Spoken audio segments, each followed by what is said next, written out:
The first thing Derek hears is the click of heels on the community center's sun-baked steps. Then the paper slaps his chest. 72 hours. Sell or get out.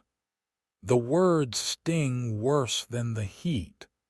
Marjorie's voice is sharp and practiced, a blade disguised as a neighborly smile. She points at his fence, at the sun-bleached rails he set by hand, at the cattle grazing beyond the cottonwoods. Unacceptable, she says. Unsightly. Violations of community standards. Around them, the parking lot shimmers, and every shimmer feels like a watchful eye. He tastes dust. He tastes the sigh or afterbite of humiliation. A couple with tennis visors pauses mid-step. A teenager records from behind a pillar.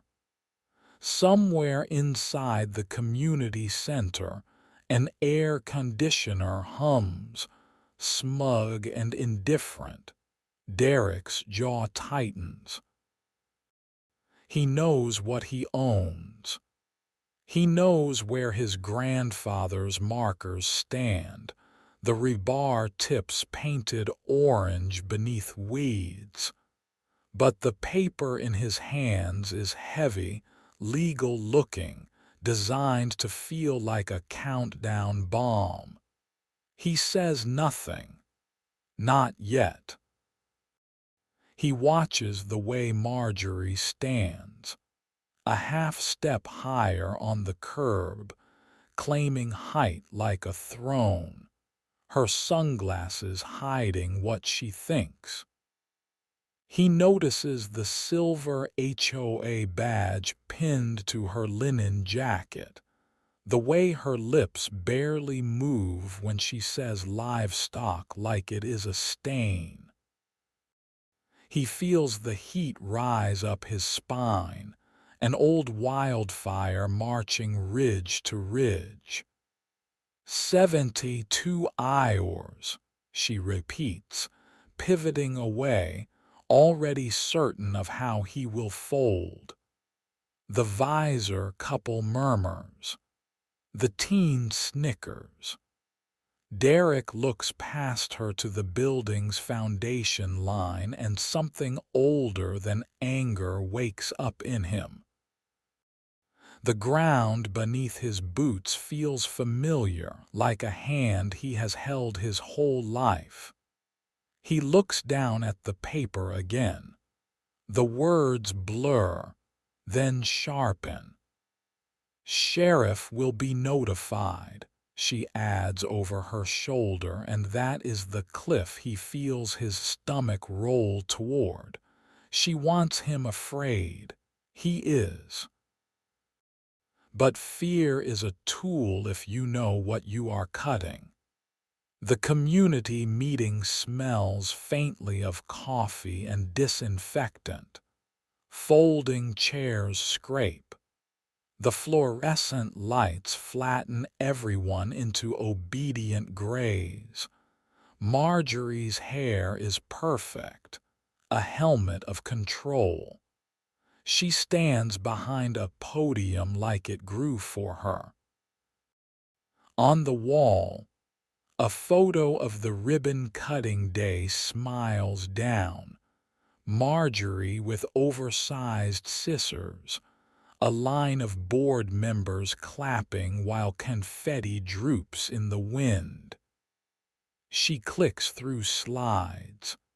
Photos of his fence, close-ups of a muddy hoofprint like evidence of a crime. A grainy angle of his cattle watering at dawn, a shot that had to come from a neighbor's window.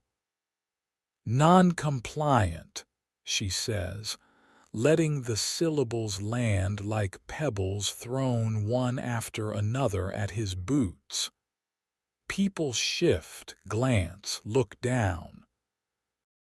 He feels it, the way shame crawls when strangers are invited to participate. A man he has waved to for years doesn't meet his eyes. A mother pulls her kid closer, as if fence rails carry contagion. Another board member, younger and eager, parrots language about property values and uniform aesthetics. The phrasing is smooth, too smooth. Practiced. She has done this to others. You can hear it in the room's hesitation, in the soft coughs of people remembering the day she turned them into examples. Derek keeps his hands folded. He listens for the quiet mistake. He looks at the corners, at the baseboards where the mop missed, at the small metal plate on the floor by the front row. A flush-mounted cap etched with a number. A survey monument. Here. He blinks. No one else looks at it. Up on the wall, the dedication plaque lists a lot number, and the number sits wrong in his mind like a spur in a boot. Marjorie points to another slide, one with a highlighted paragraph from the covenants. She reads it with a little extra relish. The teenager from earlier is in the back with two friends now, whispering, their phone screens pooling light. We must maintain standards, Marjorie says, and people nod because nodding is easier than looking underneath things. Derek leans forward. He is humiliated. He is also learning. The room waits for him to defend himself and reveal the smallness she has prepared for him. Instead, he looks at the floor plate again and thinks, what is this doing here? Dawn on the ranch is a different kind of authority. The light comes in slow bands, patient and exact. He opens the battered leather ledger he keeps in the glove box of the old pickup, the one with his grandfather's penciled notes pressed into paper like fossils. Deed numbers. A sketch of a cottonwood, a line that reads in tidy script, community land sale discussed, easement refused. He runs his thumb over the words until the ridge of graphite warms under his skin. His phone buzzes. Not a lawyer. Not a neighbor. The county clerk, calling back about the parcel map he requested months ago when a different neighbor had a question about fence lines. We found an older plat overlay, she says, her voice careful. Odd markers. You want a copy? He says yes and keeps his own voice smooth like he is discussing weather. The call ends. He exhales and hears cattle low in the lower pasture as if agreeing. He drives into town with a rolled tube of survey maps rattling on the seat. At the community center, he parks far from the door, near the edge where the asphalt forgets how to be neat. He steps out and finds it again, a rebar stake in the weeds, capped with orange ribbon frayed to threads. He touches it and feels an old electric certainty, a memory of his father tapping a stake with a hammer and saying you must know where you stand even if no one else does. Inside, he pauses by the dedication plaque. Same wrong lot number. The board passes, Marjorie in the center, heels sharp. She does not look at his hands, at the maps, at the ledger peeking from his jacket. She tells a volunteer to fold more pamphlets. She tells a man to move a potted plant 2 inches left. He asks to see the association's lease file for the community center. Not your concern, she says, smile thin as a switch. You have 3 days. He leaves without arguing. The ledger is heavy under his arm. The rebar stake flashes in his mind like a lighthouse through fog.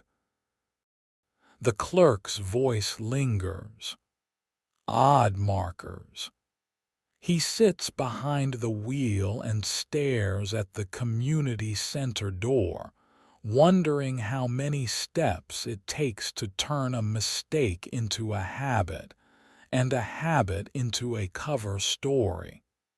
He starts with the rules. He reads the covenants aloud at his kitchen table, until the language softens and reveals its seams.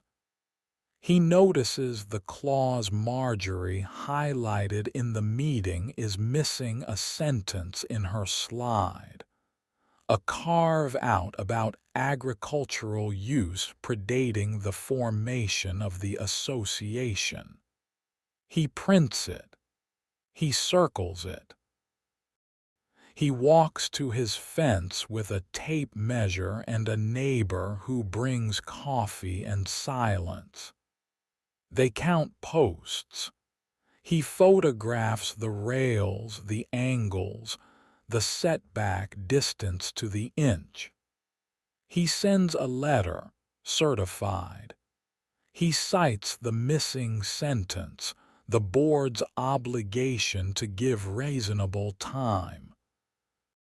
He asks for the lease file for the community center, phrased like a courtesy, backed by the weight of the Colorado Open Records law. He writes cleanly, the way his grandfather wrote, steady letters that mean what they say. A board member's husband corners him at the mailbox.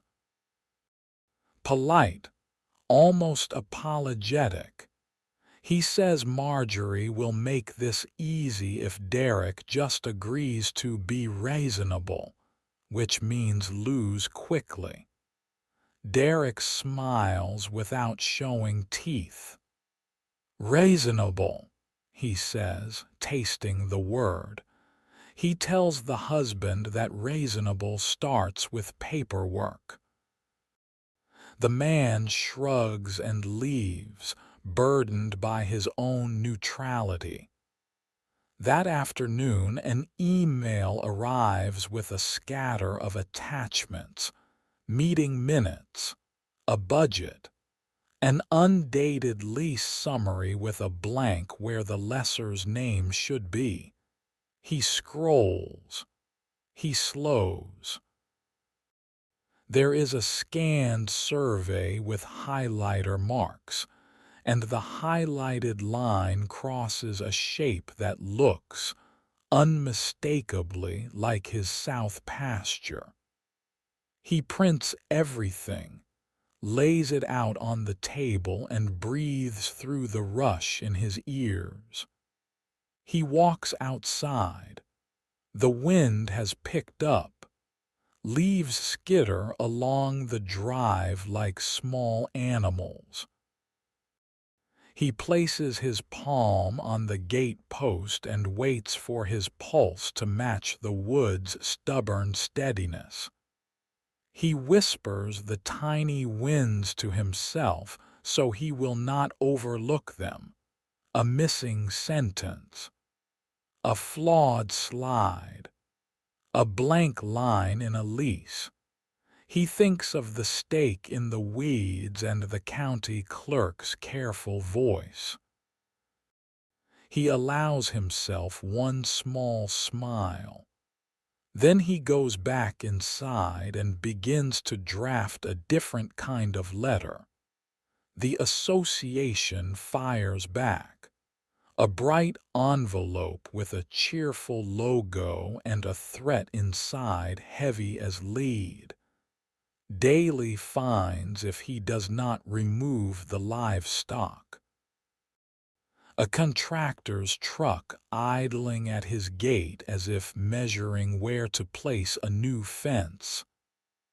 An email that reads like a warning and a dare. Further noncompliance may trigger legal action and the removal of unauthorized structures. Unauthorized. The word curls in his stomach. A sheriff's deputy arrives, polite but present. He steps onto the porch and shifts from foot to foot. Derek invites him in. They sit, two men at a table with papers arranged between them like a bridge. The deputy reads the covenants. He reads the sentence about pre-existing agricultural use. He nods, almost grateful to be guided. "Looks like you have time," the deputy says, and the clock in Derek's chest slows a beat. That night, a neighbor texts a photo of a board group chat she should not have been included in. Jokes about cow smell. "Maybe he will just move," someone writes. Marjorie sends an image of a champagne bottle. He feels the anger come clean and cold. No flares now, just a line. He drafts a new document, not a defense, not a protest. A lease. 2 pages. Market rent calculated by the square foot using the county's own valuation charts. Terms for maintenance. Penalties for non-payment. A clause about back rent accruing from the ribbon-cutting day carved in bronze on their own plaque. He posts a notice at the edge of the community center lot, small enough to be missed by the proud, obvious enough for anyone looking for it. Private property boundary verified by survey. He stands there when a pickup slows, the driver rubbernecking to raid. The wind smells like juniper and hot tar. He waits to feel afraid again. Instead, he feels busy. An email lands after midnight, brittle and frantic. The association demands he cease harassment. They threaten to seek adverse possession. The phrase sits on the screen like a dare hauled from an internet forum. He stares at it a long time. Then he opens his ledger, traces the graphite again, and calls the county clerk. He does not leave a voicemail. He will speak to her in the morning. When he sleeps, he dreams of lines glowing under the asphalt like veins. Another meeting. Same fluorescent lights, but the air is different. The parking lot is packed, the chatter sharper. Reporters with notepads hover near the coffee urn. Marjorie is flawless in a jewel-toned blazer, her smile meant to command. She opens with a statement about community harmony and people who refuse to cooperate. There is a tremble in it she tries to smooth with volume. Derek stands when she calls his name with theatrical patience. He does not take the podium. He sets the rolled survey tube on a table and unspools the map slowly, like a magician revealing a long scarf. But there is no magic here, only ink and evidence. The paper swims with lines and numbers until he places his finger on a single box. The box contains the community center and its cheerful parking lot. The legend reads in plain type the lot numbers that match his deed. He reads the legal description aloud, the words steady, a river he has practiced crossing. People lean in. Phones rise. He lifts the battered ledger. He reads his grandfather's line about an easement refused. He reads a letter from the county assessor confirming the plat overlay, dated this week, signed and stamped. The room shifts, chairs creaking like animals sensing a storm. Marjorie interrupts. She says it is a misunderstanding, a paperwork error. He nods politely and opens the email with the undated lease summary, projects it onto the white wall. The blank where the lessor's name should be glows like a missing tooth. He lets the silence count to 5. He speaks again, voice low enough to make people lean forward. "This building sits on my land," he says. "The parking lot sits on my land. You have collected dues for years while using a property you never leased. Today that ends." He unfolds the lease he has drafted. He states the terms: fair market rent, back pay calculated to the day the ribbon was cut, strict accounting, transparent audits. He slides copies to the board like he is dealing cards at a table where bluffing is done. Someone claps without meaning to. A murmur runs the room. Marjorie reaches for authority and finds only air. "Security," she says, and the part-time guard at the door, a neighbor whose boy Derek hauled out of a ditch last winter, does not move. The guard's arms cross. The photographers click. Derek meets Marjorie's eyes, and for the first time she looks away. The slow-motion release is not noisy. It is a simple rearrangement of gravity. Everyone feels it. The room has been rewritten. The morning after, a drone whirs over the parking lot, shooting footage for a local station that loves a clean narrative, stubborn rancher versus power-hungry board.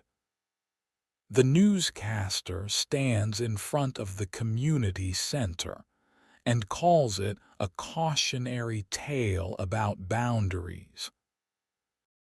The clip plays on the feed of a state house aide who forwards it to a boss who calls the county attorney. The board's inbox floods with demands for receipts. Who signed what? Where did the money go? Neighbors who once nodded from safe distances bring pies, copies of their own fines, stories of a doghouse painted the wrong shade, a teenage pickup ticketed for long-term parking in front of his own home. A nurse speaks up about a pool pass revoked when she worked a double and missed a committee meeting. A man with a quiet voice recounts how Marjorie told his father his wheelchair ramp was unsightly. The room they gather in is the same fluorescent box where shame once did its easy work. Now the lights feel less harsh. People look each other in the eye. The association scrambles. A special meeting. A hurried statement about clarifying the record. An accountant quits by email. 2 board members resign, one with a long sigh of relief typed between the lines. The city's reporter posts the map online, the one with the highlighted lines now corrected in red, and the comments swell into a chorus not of cruelty, but of memory. People remember who they were before they were managed. Marjorie holds on. Power has taught her how to stiffen. She tries procedure like a spell. She threatens countersuits. She calls Derek's lease extortion. But the county letter is public now. The clock of back rent loudly ticks. A state representative tweets about homeowner rights and transparency. A law clinic offers pro bono help to residents who want an audit. The word audit lands with a thud and a cheer. Derek feels the scale widening and forces himself to stay small. He wakes before dawn, checks water lines, runs a hand along fence rails. He signs the lease after an afternoon of red pens and careful voices, his name written next to the association's interim president. A neighbor with a soft laugh who never wanted this job but wants to do it right. Cameras flash. He endures them. He remembers the rebar stake's orange cap and thinks how cheap and stubborn truth can look for years before anyone sees it. Evening unspools slowly on the edge of town. The cattle are quiet. Crickets take up the night's work. Derek walks the boundary behind the community center with a small flashlight, not because he doubts what the paper says, but because walking it makes the paper breathe. The asphalt smells different now that it has confessed. He stops where the weeds give way to the painted parking lines, and the line of paint is clean but meaningless without the older line hidden beneath. He kneels. He finds the rebar cap again, rubs the orange plastic between his fingers until it warms. He hears laughter from inside the building. Not bored laughter, but something lighter. The new committee meets tonight with doors propped open, a plate of cookies by the entrance, sign in sheets that ask for ideas instead of obedience. A teenage voice, earnest, brings up a community garden. The interim president invites Derek in. He stands in the doorway for a breath, long enough to feel the room's temperature and know it is better. He leaves them to it. The point was never to replace one queen with another. The point was to let the ground dictate the rules again. He walks back along the fence, the ledger tucked in his coat like a heartbeat. He thinks of his grandfather's script and how thin pencil can outlast brass. He thinks of the deputy who sat at his table, relieved to read a sentence that made sense. He thinks of Marjorie's eyes in the moment the room slipped from her hand and how power, when it goes, leaves behind a human being who must learn the part where you apologize. He reaches the gate, rests his forearms on the top rail, and looks out over the land that taught him patience by refusing to hurry seasons. A pickup passes, horn tapping a friendly note. He raises a hand. The night thickens with quiet. He does not feel triumphant. He feels accurate. He feels, for the first time in weeks, like his boots and the ground beneath them are speaking the same language again. The story ends here only for those who think a signature is an ending. For Derek, it ends with a sentence he says aloud to the darkness so it will root. A boundary is not a wall. It is a promise kept in public. Justice begins where someone knows the line by heart and chooses, in daylight and with witnesses, to stand on it. Send this to a friend who needs to hear this story.